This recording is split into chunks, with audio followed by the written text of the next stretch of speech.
આજે અમરેલી જિલ્લા સંસદીય મત ક્ષેત્રના ઉમેદવાર તરીકે કોંગ્રેસ પક્ષના શીર્ષ નેતૃત્વના આશીર્વાદ થકી અને અમરેલી જિલ્લાના તમામ જનજન થકી આશીર્વાદ થકી આજે ઉમેદવારી પત્ર ભર્યું છે ત્યારે મને મારી જીતનો સંપૂર્ણ વિશ્વાસ છે। એટલા માટે કે જેની ઠુમર એ જીતીને સંસદ સભ્ય બનીને જાય એટલા માટે નહીં, પરંતુ અમરેલી જિલ્લાનો દરેકે દરેક મતદારની વેદના પોતાની વેદના છે કે દિલ્હી સુધી એનો અવાજ બનીને જેની ઠુમર જીતીને જાય એના વિશ્વાસ સાથે આજે હું ઉમેદવારી પત્ર નોંધાયું છે।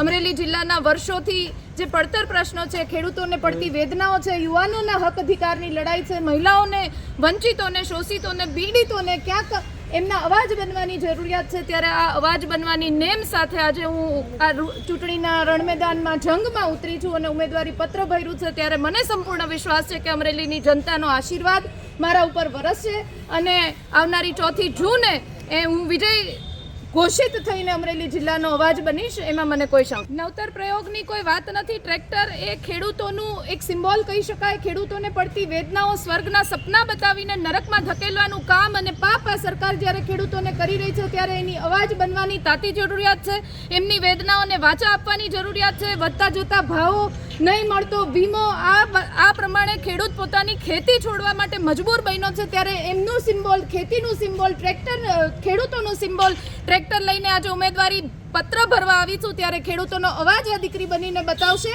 એ સિમ્બોલ સાથે નીકળી હતી। કોંગ્રેસના ઉમેદવારે મેન્ડેટ સાથેના ફોર્મ રજૂ કરવામાં આવ્યું છે। ખેડૂતની દીકરી ટ્રેક્ટરો સાથે, એટલા માટે અમે કલેક્ટર ઓફિસ સુધી આવ્યા કે આ વિસ્તારના ખેડૂતો પાયમાલ ભારતીય જનતા પાર્ટીના શાસનમાં છેલ્લા 10 વર્ષમાં થયા છે, ત્યારે ખેડૂતોને સંદેશો આપવા માંગીએ કે ખેડૂતને કોઈ ઉગારી શકે યા ખેડૂતની કોઈ ઢાલ બની શકે તો એ કોંગ્રેસ પાર્ટી એના ઉમેદવાર બની શકે। ગરીબ, ગામડું અને મધ્યમ વર્ગ જ્યારે આ સરકારમાં બરબાદ થયું છે ત્યારે કલેક્ટર ઓફિસે આવી અને આ ઉમેદવારે સંદેશો આપ્યો કે ખેડૂતો જાગે અને ભારતીય જનતા પાર્ટીને જાકારો આપે।